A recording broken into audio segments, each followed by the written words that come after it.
Everybody is inside.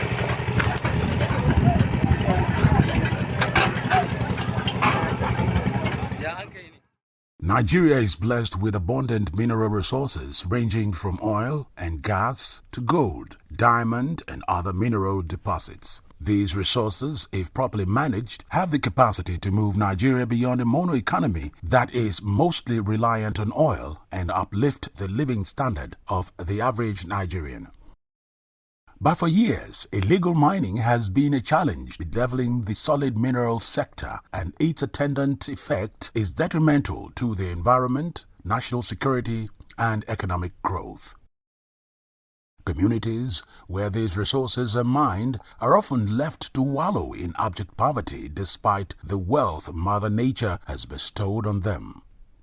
Despite several warnings from the Ministry of Solid Minerals Development to states not to ban mining activities, some state governors have signed executive orders banning illegal mining due to the harmful activities of the miners and the need to protect host communities. Statistics have indicated that state's mineral sector contributes 2.62% of the government's 6.63 trillion naira total revenue. Illegal mining, with its grave economic and environmental consequences on national development, has been so rife in Nigeria and believed to have caused the country's untold revenue hemorrhage in her abundant solid minerals endowments over the years. And one mystery about this illicit business that is yet to be unraveled is why the majority of the so-called illegal miners are foreigners, to the extent that it can be argued that 8 out of every 10 of those involved in the act are expatriates. The recent clampdown on illegal mining in Enugu, Kebbi, Zamfara, Taraba, Osun, Borno, Ebonyi, Cross River, Akwa Ibom, and Bauchi, among other states, to many is a welcome development that should be a wake-up call for other states in the country, especially those richly endowed with solid minerals, in synergy with the federal government through the ministry to start the End Illegal Mining campaign. Despite the growing concern about safety hazards associated with illegal mining activities, coupled with the fact that illegal mining has been a source of concern in the country, a visit to illegal gold mining site in Karu local government area of Nasarawa State indicates that illegal miners in the area operate freely with full consent of the village head, local government authority, and the Nasarawa state government, as the operators claimed they remit weekly percentages to key actors in the state. Here and here, there are some certain, like a week, they usually carry percentage. That percentage then we remit some to the local government. For there, each week, when they give 200 or 1,000 naira to the local government, and the local government is the one that is left for them to give to the state to federal government. Okay. We started this place, it's almost 8 years, and people in UK, in fact, they benefit a lot. That's how they are collecting revenue every week. That is why for shops they collect 200 naira for where we extract the thing. For here they usually come and collect 1 bag of the stones for percentage to that. That's the tax we are giving out every week. So that bag, sometimes you can sell it 3,000, 4,000 naira. This is how we do it. Abi Ayuba Hussaini, a spokesperson at the illegal gold mining site at Karu local government area of Nasarawa State, said part of the safety measures put to protect themselves at the site is the planting of first aid clinic at the site to attend to emergency cases before proceeding to the hospital if need be. Usually do first aid. Like this man, we always buy like body pain relief, types of medicines like headache. You are feeling headache, you wound yourself. This is the first place that we use to do first aid before you go to the hospital. There is some malaria drugs. Like malaria drugs. Like typhoid drugs. Typhoid, fever, whatsoever, we usually get everything. We protect ourselves because this place underground, they built it underground. So this place just become as a home. Each hall sometimes carried 100 people, 50, 70 people inside. Day and night, you can find people here inside.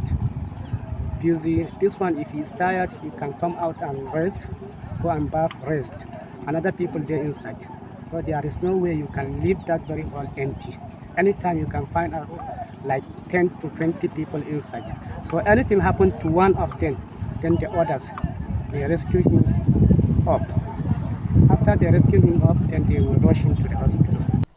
Some of the dwellers in the community said the activities of miners in the environment calls for concern. The only effect that the local mining is affecting the local settlers here is, there are strange settlers of people that comes around. You may not even know their identity. Sometimes they polluted the youths, they polluted the girls around, they do all sort of manner of, things that are not really, socially accepted or Christianly accepted, these are number one. Secondly, in the process of their mining, sometimes you find out that you'll be hearing some, sounds. Some, when you know that they are not living in a very stable condition, the thing really used to affect. Because by the time you are living in an environment and after some hours or 2-3 hours you will hear boom, you will hear ding, you will not have a rest of mind. And these are some of the challenges of the local mining that they are mining around. Illegal mining is taking place over there and nothing has been done. They are digging holes, very big holes, and many people are dying there. Nobody's know because media are not coming to check, but we know that many people are dying every day, but nobody knows, nobody cares about it, and we are afraid to take it out because we have nowhere to channel it. Now, if we just now, if we are doing this conversation with you, maybe you had some lousy noise of stone crushing, and it's affecting the ground, on the ground. All the houses are shaking. You will see cracks everywhere, collapsing every time. So it's the result of the illegal crushing.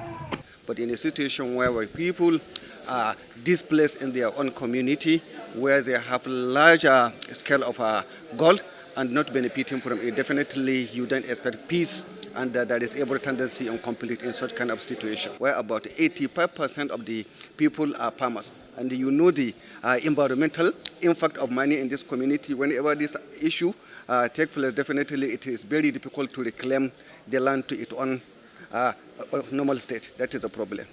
The immediate retired director, Artisanal and Small-Scale Mining Department, Federal Ministry of Mines and Steel Development, Patrick Ojeka, who earlier blamed illegal mining activities on poverty and thinks the classification of the operators as illegal miners is wrong, said illegal mining activities have led to economic and revenue loss. He added that 90% of illegal miners in Nigeria are foreigners who export the mineral resources out of the country without any restriction. But when you talk of illegal mining, the major players, like the senator said, the major players, majority of them are operating illegally. They obtain what we call exploration license, and they go and deceive the community and start mining. All right? They tell them when you are selling, document with the government offices so that the data will be there. They say government will take their money from taxes, so they dodge and undercut government. The big players will load all manner of things. They will declare to government, we want to take 2 metric tons out. But by the time you bust open their container, it is more than 10 metric tons. So it's a collective malady and a smart play by all operators in the country. Even the Chinese people are worse.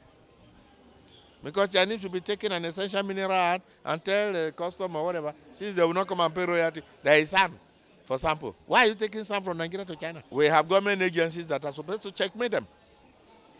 The customs, why did they allow them to ship it out? When you encounter such things, instead of calling the appropriate ministry to come and oversight and check, they just collect, do what they do, and they let it go. Why? Speaking on different mining titles and the duration, the director monitoring and coordinating Nigeria Mining Cadastral Office, Mustafa Yusuf, said their office specializes only on the issuance of mineral titles to the mining companies but do not follow up on the expiration of such mining titles or monitor the activities of illegal miners in the sector. He claimed it is the responsibility of the Ministry of Mines and Steel Development. In line with the Nigerian Minerals and Mining Act 2007 and the Nigerian Minerals and Mining Regulation 2011, Mining Cadastre is mandated for mineral title administration and management of cadastral records. So Nigerian Mining Cadastre is the only institution responsible in Nigeria for the issuance of mining license and leases. If company has intention to carry out mining activities or prospecting activities, it must have in its employment a competent person, which is either a geologist or a mining engineer, registered by COMEC, Council of the Regulation of Mining Engineers and Geoscientists. National President of Miners Association of Nigeria, Dele Ayanleke, said there is no fixed price to obtaining a mining license in Nigeria. Ayanleke, who pointed out that the association does not support illegality in the sector, also claimed that the activities of the illegal miners constitute a serious threat to their mining titles. So the only thing we do is to collaborate with government. We do sensitization for all miners, irrespective of whether they are licensed or not licensed, in order for them to engage in the activities under the best practices regime. But we don't do which one, we don't do policing. Although in some cases, if the ministry empanel some committees to do that, we can join them. But on our own, we don't go about making arrests or vilifying anybody for doing illegality in the sector. But then we don't support illegality. What we do is that we do a lot of campaigns, we do a lot of sensitization, we do a lot of education for all sectors of the operators. After obtaining a license to mine in a community, some mining companies in Nasarawa State said their corporate responsibility to the host communities is very low because the federal government is not showing full interest in the mining industry, as federal government focuses more on paper presentation and lip service with no action attached to it. They lamented that illegal mining activities have taken over the sector and it is not healthy for their business, adding that the so-called artisanal cooperative government claims to form for the illegal miners is not effectively managed and monitored to ensure compliance. For one, we have communication problem. Number two, we have funding problem. Number two, we have publicity problem. For instance, now, most people who produce material don't know where to sell. And those who want to buy material don't know where to buy. For instance, now those for us who operate in the rural areas, one of our challenges we have, there's no communication. How do you know, can we have a yellow page where we have the list of production companies, list of manufacturing companies, list of mining companies, where it will help the manufacturers locate the miners. It will also help the miners locate the buyers. And this can also create a lot of jobs for us in our community. For instance, now, this rainy season now, I will tell you 60% of the miners are dormant. Because why? The field, they'll say it's filled up with water. But there is a technology we can apply that can also help us work in rainy season. People in countries like Australia, Canada, they have no season, they work in and out. While and most of us, our depth is not even up to 10 meters and we're out of business. And there are companies who are up to 50 meters and they're still in business. So what is this? So we need information, we need communication, we need training, we need government to come. It's beyond seminars, it's beyond summits. After the summit, what next? After the seminar, what next? We still come back to the same old shells, the same old pattern of doing business, nothing changes. We come here, we wear clothes, we intermingle, we share cards, and there's no business. So we have to really strategize on how can we, the most important people here in the Nigerian sector are the local miners, which comprises 60% of the artisanal miners. Now, if you can reach them, we will solve 60% of our mining issues. Actually, it's a win-win situation. When community gives you their land to mine under the Land Use Act of the Federal Government of Nigeria, the government, the community expects to benefit from the corporate social responsibility of the company in bringing development to that community. and also the benefit, they will get employment, the place will be developed, they can get social amenities like hospitals, schools, roads and all that. So it's a win-win thing. As the company is progressing, the community is also progressing. There will also be employment if community is involved fully. If you've noticed the trend of activities, especially with this administration, they want to create a platform where people will end up providing for themselves, right? They are careful not to take people off their means of livelihood. Now, after giving them the first 30 days, putting up sanctions and all of those will not help the industry in its entirety. Not like we have a robust system that will promote top miners, right? Because we have lots of deposits in this country. Whichever way we want to look at it, the registered miners alone will not do the job as they ought to. So there must be room for artisan miners. And I think that's why the government is soft-pedaling in rolling out sanctions. Declaring war on illegal mining in Nigeria on September 3, 2023, Minister of Solid Minerals Development Dele Alake said he has also introduced a security task force on mines police that will help the country combat illegal mining and smuggling, even as he issued a 30-day grace period on 2 occasions for illegal miners to join artisanal cooperatives. Recently, the Minister of Solid Minerals Development revoked 1,633 mineral titles previously given to non-compliant mining companies. He said the license of these mineral title holders were revoked due to failure to pay mandatory annual service fees of 1.5 million naira per cadastral unit. With the ongoing effort and war by the Minister of Solid Minerals Development, Dele Alake, to sensitize the mining sector in Nigeria, it is therefore hoped that Nasarawa state government will complement federal government's effort in fighting illegal mining in their domain in order to put an end to all forms of environmental and health hazards, coupled with the loss of significant revenue to the Nasarawa state government and the federal government.